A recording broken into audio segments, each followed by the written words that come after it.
Okay, whoops, janitor walked in. Well, I left off at altissimo A. So the first finger I gave you was left hand, 2 and 3, and then nothing on the right hand with the octave key.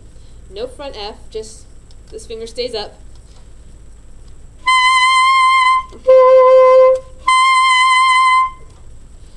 Another alternate A fingering, if this one doesn't come out right away. On a student Yamaha horn, it probably won't.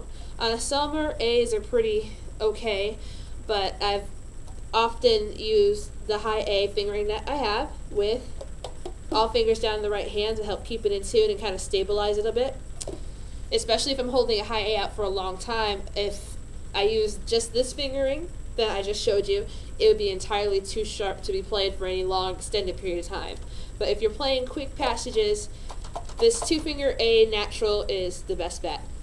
For A naturals that have to actually be in tune, add these fingers down here, as many as you need to get it to relatively close to the right pitch.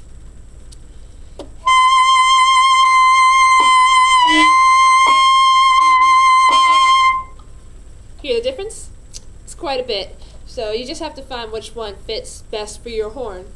It might be in tune on a Selmer and not on a Yamaha, or more in tune on a Kyleworth than on a Cannonball. It just really depends on your horn and the kind of voicing you like to use.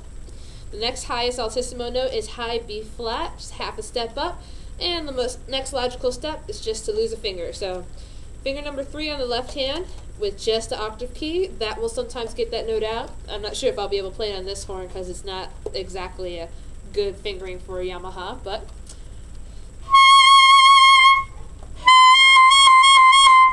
it's pretty out of tune like that.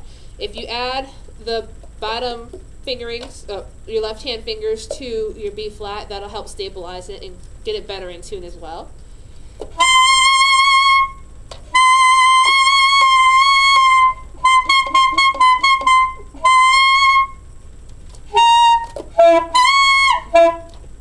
And it's really easy to bend pitch on a high A or a high B flat. If you play a lot of jazz and you want to scream out a few minor thirds here and there, bending pitch on a B flat is really easy to do as long as you keep a nice firm embouchure and keep that air moving really quickly. Your next highest altissimo note is going to be a B natural. The fingering for this is really easy. It's just like your high D. So you just add this palm key with your octave key, of course, and hear the note before you play it. I can't stress that enough, or else you're just going to get all kinds of notes, because there are about 6 different altissimo fingerings you can do with just palm keys by themselves and voicing. So you got to know where you're aiming, or you might end up squeaking out a high F or some ungodly high note up there somewhere. So high B natural, know what you're aiming for.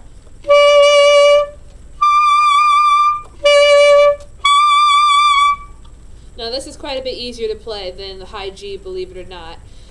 But like I said, I have my reasons for starting my students on what's considered to be a harder altissimo note. I don't know any other alternate fingerings for B natural, so that's all I have for you. For high C, however, you can play it just like you're doing a palm key E flat. These 2 palm keys, octave key, and then voice it up to a C. You have to know where you're aiming first.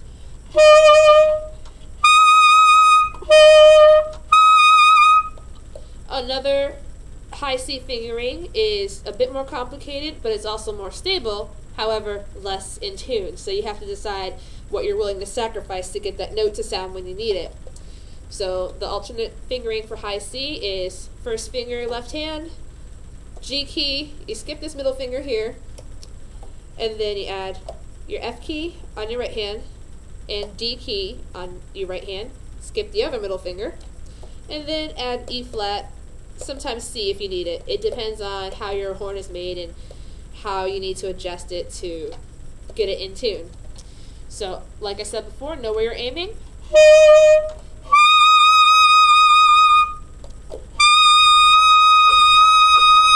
See what kind of difference the E flat key makes and the C key makes? So, you just have to decide, well, get a tuner, let your tuner decide which note would be best to use. So, palm keys or your fork C fingering or your alternate alternate fingering. They're both good. To get to a C sharp, I honestly only know one way to do it, and that is to add your side high E key. So it's just like playing a high E natural, and you lip it up to C sharp. Know where you're aiming.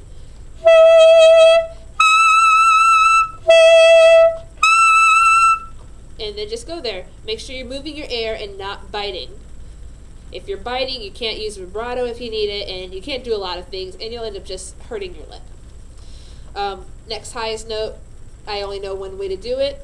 You add your front F fingering with your side E natural, and it's just the same fingering as playing a high F natural, well, a palm key F natural.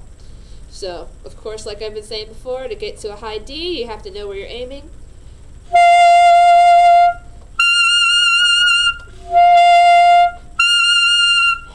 And just speed your air up and try your best. A lot of altissimo is trial and error, because it's really impossible to teach somebody where to move their tongue. You can't, reach in their mouth and wiggle it around till it's right. So, the next highest, which is about as high as I can go, is a high D sharp or E flat. And for that one, you need your high F key. If you don't have one on your horn, then this is where your tutorial ends. So like I said before, know where you're aiming. We're going for our high E flat.